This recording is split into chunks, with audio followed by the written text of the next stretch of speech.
ndio anazungumza Chionda, akawa anazungumza habari ya nani, ya zile dini, kwamba hizi dini zetu hizi nyingi zimeletwa na wazungu na Waarabu. Akisema hivyo si kwamba anakosea. Katolizm umeanza Roma, Italia. Yani japokuwa na mafundisho ya kutoka katika Biblia, lakini unaoitwa Ukatoliki umetoka Roma, Italia.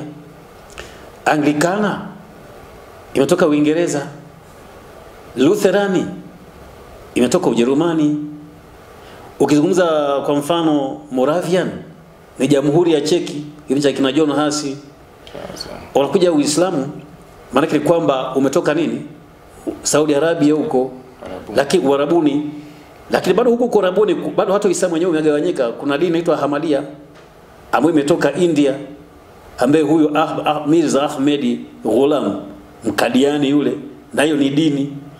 Lakini kuna Baha'i Faith ambayo inatokana na mtu anaitwa Babi Bahaula, ambayo imetoka wapi? Imetoka Iran. Kwa namna fulani hizi dini, Upentecost tunaoona huu umetokea United States of America. Kwa hiyo inategemea kwamba dini hizo zikaja na ustaarabu wake na vitu vingi, lakini cha kwanza kabisa ni kwamba unaposoma vitabu na mapokeo na kila namna, lazima uweze kuwa na akili timamu. Ugawanye hiki ni cha nani, kimetoka wapi, iwe hivi, unasimama wapi. Lakini ukipokea tu matakataka jinsi unavyopokea, utapokea vitu mchanganyiko, huna chujio. Jaribuni mambo yote, lakini ushike ile jamaa. Kikubwa tu ambacho tunacho ni kitu kinachoitwa kitabu. Biblia ni kwamba ndio kitabu ambacho ukikitazama chenyewe hakijatoka tu, huwezi ukasema kimetoka Ulaya au kimetoka ukitazama kimetoka katika taifa moja ambalo wamekabidhiwa mausia ya Mungu, ambao ni taifa la Israeli. Lakini taifa la Israeli ni kwamba kabla ya taifa la Israeli tunaona katika mfuatano matukio ya ulimwengu kutoka kwa Adam mpaka kwa Nuhu, vile vizazi 10, watu wote wa dunia tunashiriki tukiwepo sisi. Hakuna cha mzungu, hakuna cha Mwarabu, hakuna cha Mwafrika. Ila baada ya kutoka katika safina ndio wakuta kuna Shem, kuna Ham na kuna Yafeti, ambao ukiangalia hapa Yafeti hapa ndio hao wazungu, lakini Shem akawa na Waarabu na Wayahudi, lakini Ham ikawa ni sisi watu wengine wa Semitiki, watu weusi. Kwa pale hili katika historia ya ulimwengu kutoka kwa Nuhu tunashiriki. Ndio maana kuambiaje kwamba hata kabla Biblia hii ina maana kwamba huyu Nuhu ambaye ni mtu wa 10 amepata kuishi na vizazi 17 duniani. Yani Nuhu peke yake kaishi na vizazi 17. Ina maana kaishi na vizazi 7 vilivyomtangulia, na vizazi 7 vilivyomtangulia, na karibu ni vizazi 9 au 9 vilivyofuata nyuma yake. Yani katika dunia aliyoishi ameisha akiwa na vizazi 10 kama 18. Sawa na mimi, wewe ni mtoto wangu mfano. Niko mimi baba yangu nishamuona kizazi kimoja. Babu yangu nishamuona kizazi kimoja, baba yangu kizazi cha pili, halafu mimi kizazi cha 3, wewe kizazi cha 4, mtoto wako kizazi cha 5. Kwa hiyo kwenye dunia inaonekana babu yangu yupo, baba yupo, mimi nipo, wewe upo na mjukuu wangu upo. Ndio ninachokizungumza kwamba mimi naishi, yani mimi mpatika sana ni kuishi na vizazi 5. Lakini Nuhu kaishi na vizazi 18. Kwa hiyo maana yake ni kwamba ameishi kwenye muda, ni kwamba alikuwa na uwezo kusimulia mambo yote. Kwa hiyo duniani pote ni kwamba kwa sababu baba yetu ni mmoja, ni Adam, tunaanza kutengana kwa nani? Kwa Nuhu pale. Katika kizazi cha ngapi? Cha 20. Kwa hiyo kwa namna fulani baada ya hapo ukija katika habari ya kule Babeli, wakati wanajenga mnara wa Babeli, baadaye walitawanywa. Walivyotawanywa kuna mtu aliitwa nani? Nimrodi mtu wa Kushi. Alitoka kwa Kushi Kanaan, akaenda kaanzisha ufalme wa Babeli.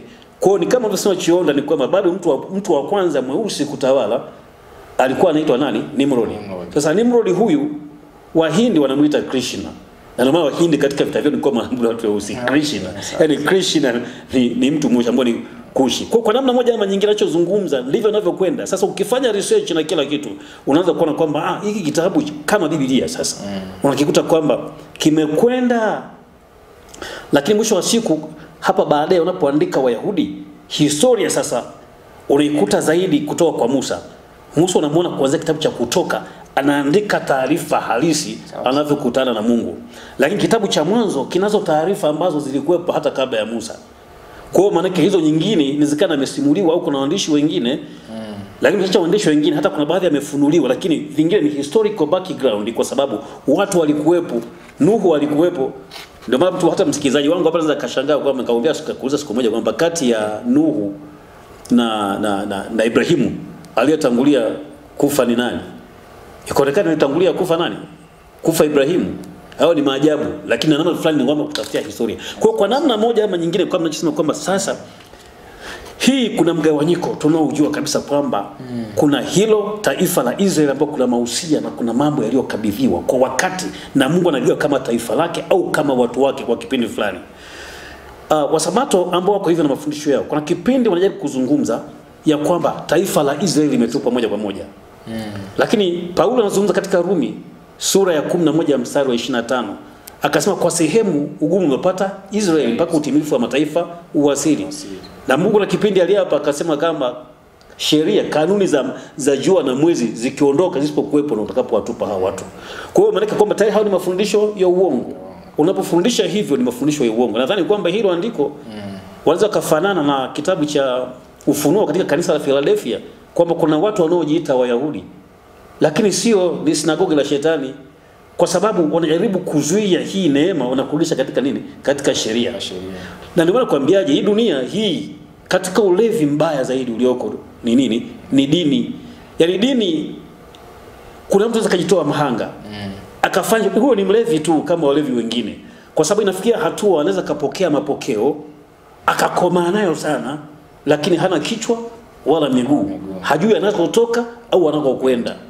Ndio maana kasema sio hawa tu, hata kuna baadhi ya wasomi wanazuoni wengine kina Dr. Zakir Naik kutoka India ambaye ni mtu maarufu, akina Ahmed Deedat South Africa, lakini mambo anayoyafanya, anayoyafundisha ndio ana ujuzi wa kiwango cha juu, lakini huo haumsaidii chochote. Ndio nasema nakushukuru Baba Bwana wa mbingu na nchi kwa kuwa mambo hayo umewaficha wenye hekima na elimu kwa kufunulia watoto wachanga. Kwa hiyo inahitaji revelation. Kwa kama nilivyosema, sisi wewe kama tukakaa hivi, hizi tunatoa hizi clip. Leo inawezekana nipo, kesho hatakuwepo.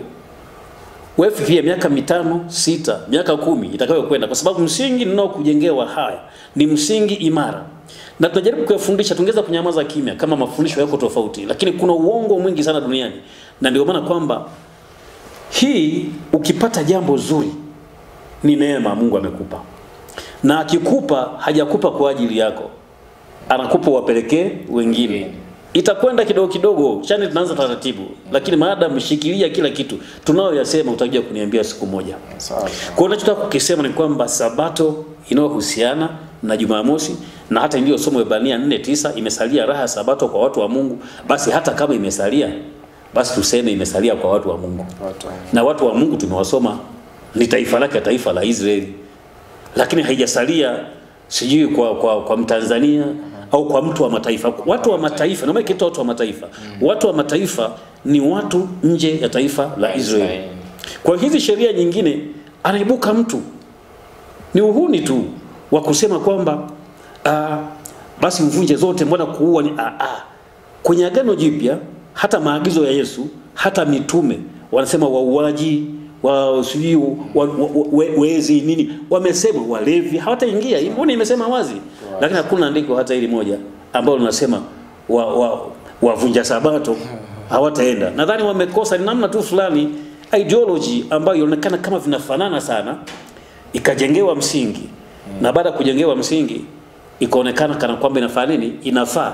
Sasa lazima watu wapate fundisho, wafundishe watakavyoviona, alafu watu wachuje. Lakini mwisho wa siku ikifikia sasa wewe umeelewa kitu, basi ni nafasi yako kuelewesha kwa utaratibu vizuri kabisa. Kwa huwa katika hili huwa mara nyingi nakuwa wakati wote katika mdahalo unaohusiana na siku.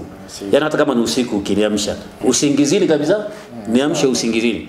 Hata hapa nilikuwa naandika kwamba mimi naitwa Pastor Samuel Othman Hoza. Baadaye nikasema hapa watu wana ili mtu wa mzee anapenda kusingia mzee wa upako, sio mzee wa papo kwa papo. Mimi nikasema kwa sababu nashughulika na siku, mimi ni mzee wa siku. Lakini kama ninavyosema mzee wa siku, wasio ukasema ni mzee wa siku ile Danieli 7:13, maana kwenye Danieli 7:13 kuna yule Mungu mbinguni anaitwa mzee wa siku. Yule ni mzee wa siku kwa sababu hana mwanzo wala mwisho. Mimi ni mzee wa siku kwa sababu kwenye habari ya siku na majira na nyakati ndio mahali pangu. Sawa sawa. Mimi nadhani kwamba kwa leo ikibidi tuishie hapo, lakini hebu tukitoka huwa na rekodi ili ujue tumeishia wapi. Tutakapokuja kesho tuendelee mahali pengine, na jina la Bwana libarikiwe sana. Asante sana.